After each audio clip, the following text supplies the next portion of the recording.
Everyone, welcome to break time classes. इस video में हम 2025-26 का कंप्लीट बजट कवर करेंगे और ये आने वाले सभी एग्जाम के लिए इंपॉर्टेंट होगा। सरल भाषा में इसको कंप्लीट करेंगे, जितनी भी इंपॉर्टेंट चीज़ें रहती हैं वो सब इसी में कवर हो जाएंगी। तो चलिए शुरू करेंगे। ये सभी नोट्स वगैरह आपको जो है जितने भी करंट अफेयर के हैं या बजट वाला या बाकी के भी जो है रिटन नोट्स हैं आपको यूपीपीसीएस वाले ग्रुप में मिल जाएगा। ज्वाइन करने के लिए नंबर दिया हुआ है, इस पर व्हाट्सएप करेंगे तो ग्रुप की डिटेल्स आपको भेज दी जाएगी। उसको प्रॉपरली पढ़कर ज्वाइन कर सकते हैं। सभी नोट्स वगैरह, टेस्ट और क्विज वगैरह जो भी है वो सब आपको वहीं पर मिलेंगे।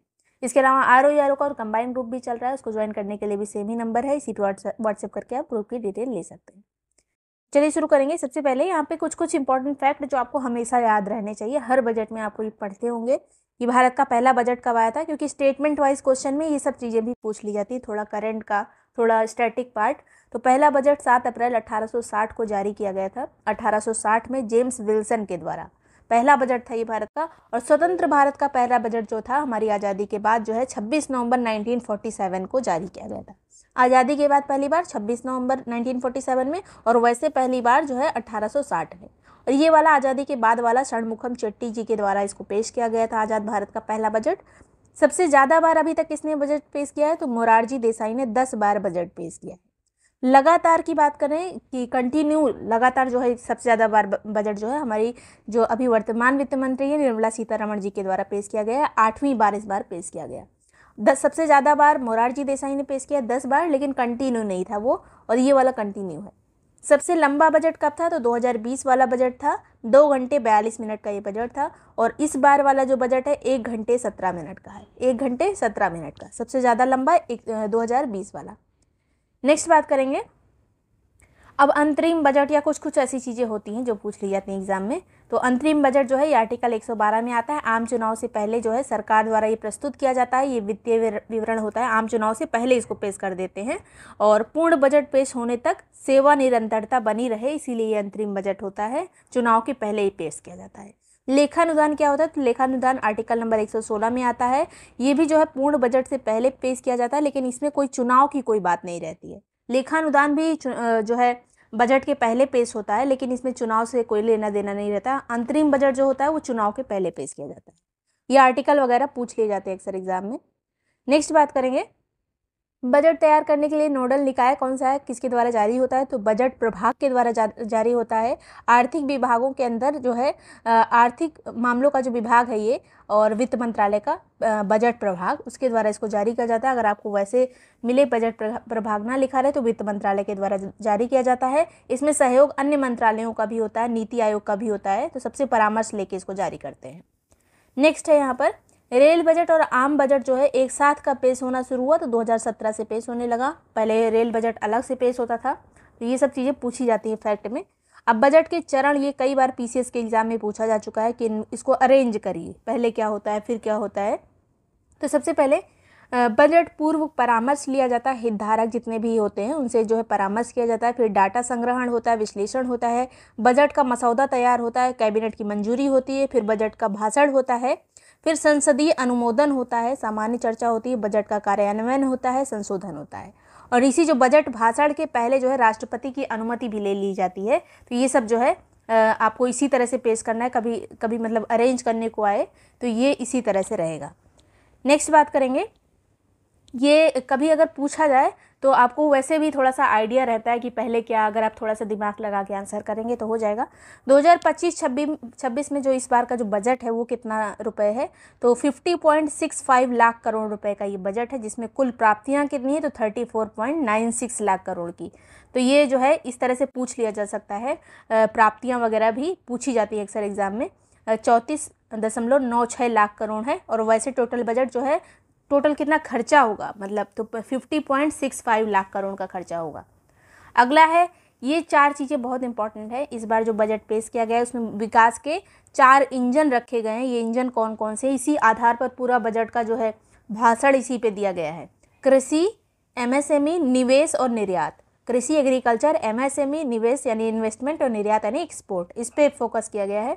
और एक कोट किया गया था भाषण में निर्मला सीतारमण जी के द्वारा कि देश सिर्फ भूमि नहीं बल्कि इसके लोग हैं। मतलब ये जो है तेलुगु का एक वो है, एक लाइन है, जिसको मतलब इस तरह से कहते हैं देश मातृ मत्री काडोई ऐसे करके है, तो ये हिंदी में रहेगा। देश सिर्फ भूमि नहीं बल्कि इसके लोग हैं। ये किसने कहा था? तो तेलुगु कवि व नाटककार गुराजादा अप्पा राव ने ये कहा था, तो उसको कोट किया गया है, तो इसलिए जो है इम्पोर्टेंट हो जाता है। मेंस वगैरह में जब आंसर लिखते हैं तो ये सब चीज़ें भी इम्पोर्टेंट हो जाती हैं।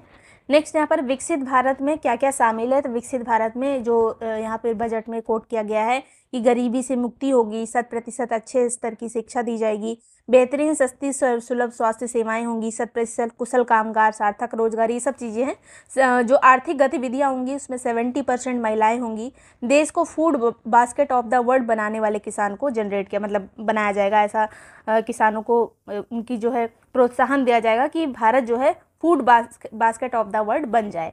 तो ये सब चीज़ें जो है विकसित भारत के लिए ये चीज़ें शामिल की गई हैं इसमें। और फोकस किस पे सबसे ज़्यादा किया गया है? तो गरीब, युवा, किसान और नारी। गरीब, ये हर बार रहता है बजट में, हर बजट में गरीब, युवा, किसान और नारी। थीम क्या है इसका? तो थीम है इस बजट का सबका विकास।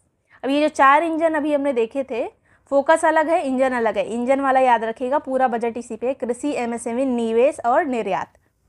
आगे है यहाँ पर अब जो पहला जो है कृषि के बारे में है। यहाँ पर जो हमने पहला इंजन देखा था कृषि, उसके लिए है कृषि विकास को बढ़ावा और ग्रामीण समृद्धि को बढ़ाना। तो अब कृषि के अंतर्गत, इस इंजन के अंतर्गत क्या क्या चीज़ें शामिल है वो पूछी जा सकती है। जैसे बिहार में जो है मखाना बोर्ड की स्थापना होगी। मखाना बोर्ड कहाँ पे बनेगा? बिहार में। कपास उत्पादकता मिशन चालू होगा, 5 साल के लिए ये मिशन होगा। कपास उत्पादकता मिशन, कपास को बढ़ावा देने के लिए। राष्ट्रीय उच्च पैदावार बीज मिशन चालू किया जाएगा, जिसमें जो कीटनाशक दवाई वगैरह हैं या फिर जो अच्छे क्वालिटी के बीज होते हैं उनकी यहाँ पर पैदावार के लिए यहाँ पे काम किया जाएगा इस मिशन के तहत। केसीसी के माध्यम से अधिक ऋण की यहाँ पर सुविधा दी जाएगी किसानों को। इसके तहत जो है 7.7 करोड़ किसानों, मछुआरों और डेयरी किसानों को अल्पकालिक ऋणों की सुविधा दी जाएगी और 5 लाख तक ऋण में वृद्धि की गई है। कितने किसानों को लाभ होगा? तो 7.7। इसमें सिर्फ किसान नहीं है, मछुआरे भी आएंगे, डेयरी किसान भी आएंगे, मतलब दुग्ध वाला जो उत्पादन करते हैं वो वाले किसान भी आएंगे, पशुपालन वाले। तो ये सब जो चीज़ें केसीसी के तहत कवर होंगी। 7.7 करोड़ किसान कवर होंगे। 5 लाख तक इसकी जो है लोन की सीमा को बढ़ाया गया है। फिर जो है प्रधानमंत्री धन धान्य कृषि योजना चालू की गई है, मतलब चालू की जाएगी धन धान्य कृषि योजना। इसके तहत जो है कृषि जिला विकास कार्यक्रम चलाए जाएंगे। जिलों में जो है कृषि को बढ़ावा देने के लिए कार्यक्रम चलेंगे इस योजना के अंतर्गत, धन धान्य कृषि योजना के अंतर्गत। इसमें 100 जिलों को कवर किया जाएगा और टोटल कितने किसान कवर होंगे? तो 1.1 करोड़ किसान इसमें जो है कवर किए जाएंगे इस योजना के तहत। दलहन में आत्मनिर्भरता के लिए जो है मिशन चलाया गया है, तो इसका नाम है दलहन आत्मनिर्भरता मिशन, जिसके तहत तूर की दाल यानी अरहर की दाल, उड़द की दाल और मसूर की दाल पर विशेष ध्यान दिया जाएगा। 6 साल के लिए मिशन है। ये याद रखिएगा क्योंकि ये मेंशन है बजट में कि किस दाल पर ज़्यादा फोकस किया गया है। तो तूर, उड़द और मसूर, ये आपको स्टेटमेंट में मिल सकता है कि निम्न में से कौन सी उसमें दाल शामिल नहीं है जिस पर विशेष ध्यान की बात की गई है। तो जैसे चना की दाल, इस तरह से मटर की दाल, इस तरह से आ जाएगा। तो आपको ये तीनों याद रहना चाहिए। फिर जो है ग्रामीण अर्थव्यवस्था के उत्प्रेरक के रूप में भारतीय डाक की यहाँ पर जो है काम करेगा। इसके लिए जो है इसमें बजट में कहा गया है कि भारतीय डाक जो है भारतीय अर्थव्यवस्था को बढ़ाने के लिए जो है काम करेगा। भारतीय डाक के तहत DBT, cash out, EMI pickup, ये सब डिजिटल सेवाएं दी जाएंगी भारतीय डाक को, मतलब यूज़फुल बनाने के लिए। वैसे बहुत ज़्यादा काम रह नहीं गया है डाक का, तो ये सब काम जो है ग्रामीण क्षेत्रों के विकास का काम ये करेगा। अब पहला इंजन तो हो गया कृषि, कृषि से रिलेटेड, कृषि और जो है ग्रामीण विकास से रिलेटेड ये सब चीज़ें हो गई। अब एमएसएमई दूसरा वाला इंजन, तो एमएसएमई को सहायता और मेक इन इंडिया को आगे बढ़ाना इसमें मेन चीज़ है। तो उद्यम पोर्टल लॉन्च होगा। इसमें जो है सूक्ष्म उद्यमियों के लिए क्रेडिट कार्ड की भी सुविधा दी जाएगी। 5 लाख रुपए तक की इसमें सीमा है। क्रेडिट कार्ड का मतलब लिमिट जो है 5 लाख रुपए तक रहेगा। और पहले साल जो है 10 लाख कार्ड जारी होंगे। पहले साल जो है 10 लाख कार्ड जारी होंगे। उद्यम पोर्टल पे सबका रजिस्ट्रेशन वगैरह किया जाएगा। पहली बार जो उद्यमी बने हैं, जिसमें महिलाएं, SC ST सब शामिल होंगे, अगले 5 साल के लिए उनको 2 करोड़ रुपए तक का ऋण दिया जाएगा। 5 साल में 2 करोड़ रुपए तक का ऋण की यहाँ पर सुविधा दी गई है जो पहली बार उद्यमी बन रहे हैं। तो उद्यम पोर्टल ये याद रखिएगा। फिर जो है विनिर्माण मिशन यहाँ पर शुरू किया गया है। जिसमें जो है व्यापार सुगमता पे ध्यान दिया जाएगा। भविष्य में जो नौकरियां जनरेट होंगी, जैसे भविष्य की नौकरियां, जैसे एआई वगैरह बेस्ड जो नौकरियां होती हैं, या आगे जो भी नई नई टेक्नोलॉजी आ रही है उससे रिलेटेड नौकरियों की यहाँ पर बात की गई है। जलवायु परिवर्तन अनुकूल प्रौद्योगिकी, मतलब ऐसी इंडस्ट्रीज़ लगाई जाए, ऐसी प्रौद्योगिकी हो जिससे जो है जलवायु को नुकसान ना हो, तो उसको ध्यान में, जलवायु को ध्यान में रखते हुए काम किया जाएगा। इसके अलावा फुटवेयर और लेदर क्षेत्र जो है उसके लिए फोकस प्रोडक्ट स्कीम आई है। जैसे जो फुटवेयर क्षेत्र होता है यहाँ पर रोजगार बहुत ज़्यादा जनरेट होते हैं, तो इसके लिए फोकस प्रोडक्ट स्कीम वगैरह लाई गई है। खिलौना क्षेत्र के लिए उपाय किए जाएंगे, फुटवेयर हो गया, खिलौना हो गया। खाद्य प्रसंस्करण के लिए सहायता दी जाएगी। इसके अलावा ये वाला चीज़ इंपॉर्टेंट है कि बिहार में राष्ट्रीय खाद्य प्रौद्योगिकी संस्थान स्थापित होगा। राष्ट्रीय खाद्य प्रौद्योगिकी संस्थान कहाँ स्थापित होगा? बिहार में। और मखाना बोर्ड अभी हमने देखा था कृषि वाले सेक्शन में, वो भी बिहार में स्थापित हो रहा था। नेक्स्ट है यहाँ पर ऋण सुविधा की बात करें तो अब ये चीज़ें पूछी जाती हैं अक्सर एग्जाम में, हर एग्जाम में पूछ ली जाती हैं कि जो है एमएसएमई किसको कहा जाएगा, स्टार्टअप किसको कहा जाएगा, फिर आ जाएगा जो है निर्यातक एमएसएमई। तो इसमें जो है ऋण सुविधा किसको कितनी दी जाएगी? तो एमएसएमई जो है 5 करोड़ रुपए तक, अब इसको वर्तमान में 5 करोड़ था, इसको बढ़ा के 10 करोड़ रुपए तक का ऋण सुविधा यहाँ पर दी गई है। स्टार्टअप को कितना ऋण दिया जाएगा अगर ये लोन लेना चाहे? तो ये 10 करोड़ रुपए अभी तक था, इसको बढ़ा के 20 करोड़ रुपए हो गया। तो एमएसएमई 10 करोड़, स्टार्टअप 20 करोड़ और निर्यातक एमएसएमई पहले भी 20 करोड़ था, अभी भी 20 करोड़ रुपए है। तो ये जो है याद रखिएगा, एमएसएमई को 10 करोड़, स्टार्टअप को 20 करोड़ और निर्यातक एमएसएमई जो एक्सपोर्टर एमएसएमई बन गए उनको 20 करोड़ रुपए तक के लोन की सुविधा उपलब्ध कराई गई है सरकार के द्वारा। नेक्स्ट यहाँ पर एमएसएमई का वर्गीकरण, जो सूक्ष्म उद्यम होते हैं, लघु उद्यम, मध्यम उद्यम, उसको कैसे फाइंड आउट किया जाए कि कौन सा मतलब किस तरह का उद्यम है। तो यहाँ पर जैसे उनका टर्नओवर रहेगा, जैसे उनका इन्वेस्टमेंट रहेगा, उस हिसाब से सूक्ष्म, लघु और मध्यम उद्यम डिसाइड किए गए हैं। अब अगर सूक्ष्म उद्यम की बात करें तो इसका जो है निवेश कितना रहेगा, इन्वेस्टमेंट कितना रहेगा। तो पहले ये 1 करोड़ रुपए था, अब अगर इन्वेस्टमेंट 2.5 करोड़ है तब इसको सूक्ष्म उद्यम कहा जाएगा। और टर्नओवर, अगर यहाँ पर निवेश की बात हो गई, टर्नओवर में अगर इसका टर्नओवर 10 करोड़ तक रहा तब वो सूक्ष्म में आएगा। 10 करोड़ के ऊपर चला गया, 100 करोड़ तक रहा टर्नओवर, तब वो लघु उद्यम में आएगा। 500 करोड़ तक चला गया टर्नओवर तो वो मध्यम उद्यम में आ जाएगा। उसी तरह से निवेश में अगर 2.5 तक रहेगा तो सूक्ष्म में आएगा, 25 तक रहा 25 करोड़ तो लघु उद्यम में आएगा। मध्यम उद्यम मतलब 125 करोड़ रुपए जब हो जाएगा इन्वेस्टमेंट तब वो मध्यम उद्यम में आएगा। तो यहाँ ज़्यादातर जो इसमें पूछा जाता है वो टर्नओवर वाला पूछा जाता है। तो याद रखिएगा 10, 100 और 500, 10, 100 और 500 जो है करोड़ रुपए अगर टर्नओवर रहता है तो सूक्ष्म, लघु और मध्यम में ऐसे रिस्पेक्टिवली ऐसे याद रखिएगा 10, 100, 500 तो उसमें आएगा। ये पूछा जा चुका है पहले भी एग्जाम में। फिर तीसरा जो इंजन आएगा वो इन्वेस्टमेंट का आएगा। अभी हमने देखा कृषि भी देख लिया, एमएसएमई देख लिया, अब जो इन्वेस्टमेंट यानी निवेश वाला इंजन आ गया तीसरा वाला। इसमें पीपल, इकोनॉमी और इनोवेशन की बात की गई है। लोग, अर्थव्यवस्था और इनोवेशन की यहाँ पर बात की गई है। इसके तहत क्या क्या चीज़ें होंगी? तो सक्षम आंगनवाड़ी और पोषण 2.0 इसको जो है चालू किया जाएगा। पहले वाले में जो पहले वाला ये 2.0 है, मतलब सेकंड वाला है ये। पहले वाले में 8 करोड़ बच्चों, 1 करोड़ महिलाओं को कवर किया गया था इसके तहत, अब आगे और लोगों को कवर किया जाएगा। फिर जो है आईआईटीज़ का विस्तार किया जाएगा, क्षमता विस्तार उनका किया जाएगा आईआईटी का, नए नए आईआईटीज़ में काम चलेगा, इस तरह से उनका विस्तार किया जाएगा। सभी जिला अस्पतालों में डे केयर कैंसर केंद्र स्थापित होंगे, जिला अस्पतालों में डे केयर कैंसर केंद्र स्थापित होंगे। इसके अलावा भारतीय भाषा पुस्तक स्कीम आएगी जिसके तहत पुस्तकों को भारतीय भाषाओं में ट्रांसलेट किया जाएगा। जो विदेशी मतलब स्कूली पुस्तकें होती हैं उनको भारतीय भाषाओं में कन्वर्ट करके प्रोवाइड किया जाएगा इस बच्चों को डिजिटली।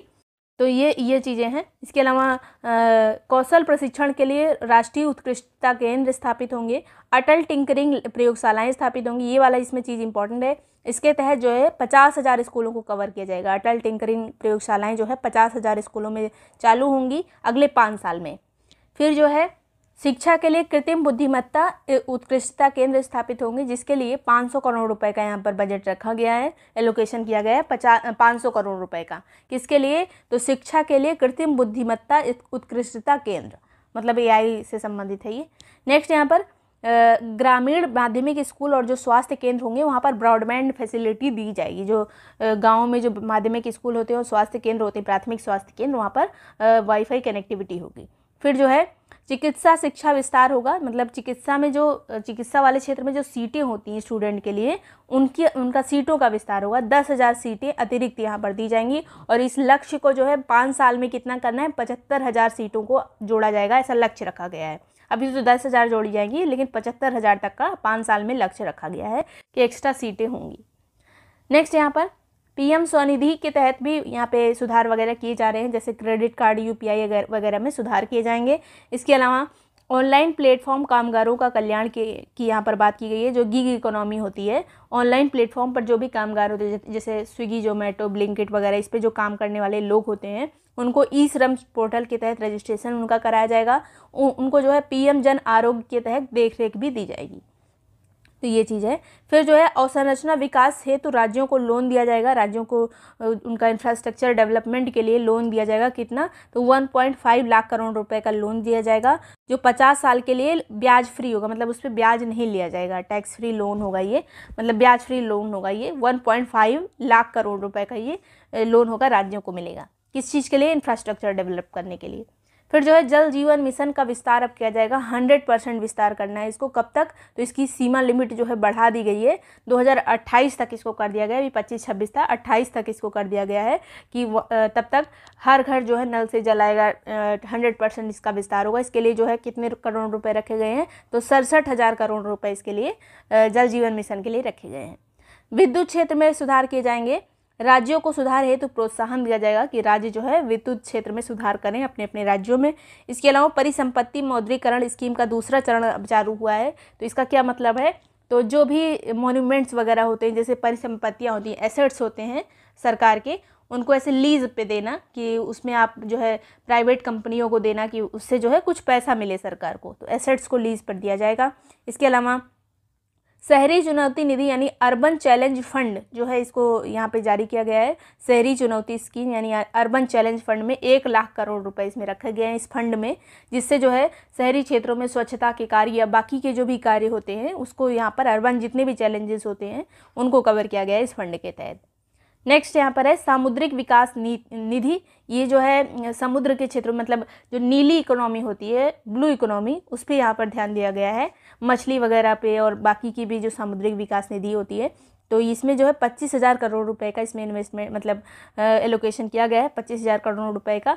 और इसमें से जो है 49% जो है सरकार देगी। इस 25 मतलब एलोकेशन सरकार की तरफ से इतना किया गया है, और जितना भी उसमें चीज़ें लगेंगी 49% सरकार करेगी, बाकी की प्राइवेट कंपनियां करेंगी या जो बंदरगाह वगैरह हैं वो करेंगे। नेक्स्ट यहाँ पर है विकसित भारत के लिए परमाणु ऊर्जा मिशन चालू होगा। परमाणु ऊर्जा मिशन की भी बात की गई है। जितनी भी उसमें बजट में बातें वो यहाँ पर लिखी हुई हैं और जितना मेंशन किया गया है वो सब है यहाँ पर। फिर जो है उड़ान स्कीम के तहत अगले 10 वर्षों में 120 नए गंतव्यों तक 400 करोड़ यात्रियों को ले जाने के लिए क्षेत्रीय कनेक्टिविटी स्थापित की गई है।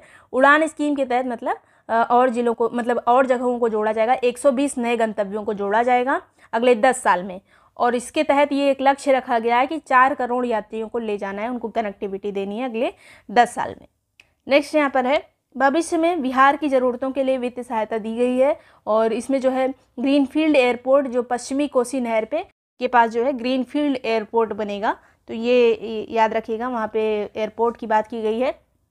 फिर जो है स्वामी निधि 2 योजना आई है, ये इसका दूसरा पार्ट है स्वामी का, स्वामी फंड 2 इसको कहेंगे। इसमें 15,000 करोड़ रुपए जो है इसमें एलोकेशन किया गया है।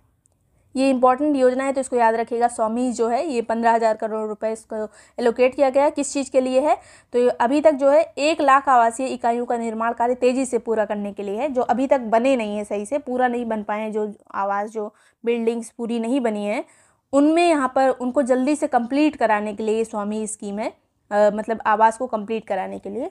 तो ये जो है इसके लिए 15,000 करोड़ रुपए रखे गए हैं। फिर पर्यटन क्षेत्र में रोजगार को डेवलप करने के लिए यहाँ पर बात की गई है, जैसे 50 पर्यटक गंतव्यों का विकास किया जाएगा, ई वीज़ा की सुविधा होगी, होम स्टेज बनाए जाएंगे, यात्रा सुगमता के लिए बाकी चीज़ों का ध्यान रखा जाएगा। तो ये पर्यटन क्षेत्र में सुधार के लिए 50 पर्यटक गंतव्य का विकास, ये ज़्यादा याद रखिएगा। नेक्स्ट है पीएम रिसर्च फेलोशिप जो है इसकी व्यवस्था की गई है। 10,000 फेलोशिप इसके तहत जारी होगी। IITs और IISc में जो स्टूडेंट हैं उनके लिए फेलोशिप जारी होगी, 10,000 फेलोशिप। फिर है फसल जीन बैंक स्थापित होंगे, जो है ये अपने तरह का दूसरा ये है फसल gene bank. 10 lakh germ lines के साथ ये दूसरा होगा। तो ये फसल जीन बैंक याद रखिएगा, ये जारी मतलब बनाए जाएंगे, स्थापित होंगे। ज्ञान भारतम मिशन ये क्या है? तो इसके तहत 1 करोड़ पांडुलिपियों का डिजिटल संरक्षण किया जाएगा। जितनी भी पांडुलिपियाँ हैं उनको डिजिटली संरक्षित करके रखा जाएगा ज्ञान भारतम मिशन के तहत। इसके अलावा निजी क्षेत्र अनुसंधान विकास नवाचार ये जो है इसके लिए भी काम किया जाएगा। 20,000 करोड़ रुपए का आवंटन किया जाएगा। निजी क्षेत्र में, प्राइवेट सेक्टर में अनुसंधान विकास नवाचार के लिए काम किया जाएगा। इसके लिए एलोकेशन है 20,000 करोड़ रुपए। अब ये जो हो गया जो तीसरा वाला था इन्वेस्टमेंट वाला इंजन अब खत्म हो गया। लास्ट वाला था एक्सपोर्ट इंजन। तो एक्सपोर्ट में यानी निर्यात संवर्धन की यहाँ पर बात की गई है। निर्यात संवर्धन मिशन आएगा। इसमें जो है अलग अलग सेक्टर और मिनिस्ट्री के आधार पर धीरे धीरे विकास किया जाएगा, सेक्टर और मिनिस्ट्री के आधार पर। इसके अलावा भारत ट्रेड नेट की स्थापना होगी डिजिटल अवसंरचना के विकास के लिए, कनेक्टिविटी के लिए। इसके अलावा वैश्विक क्षमता केंद्र स्थापित होंगे। एयर कार्गो के लिए भंडार गृह की सुविधा उपलब्ध कराई जाएगी, जो एयर कार्गो है उनको रखने के लिए, क्योंकि एक्सपोर्ट की यहाँ पर बात की गई है। बीमा क्षेत्र में एफडीआई को 74% से बढ़ाकर 100% कर दिया गया है। बीमा क्षेत्र में जो है एफडीआई बढ़ा के 100% कर दिया गया है कुछ शर्तों के साथ।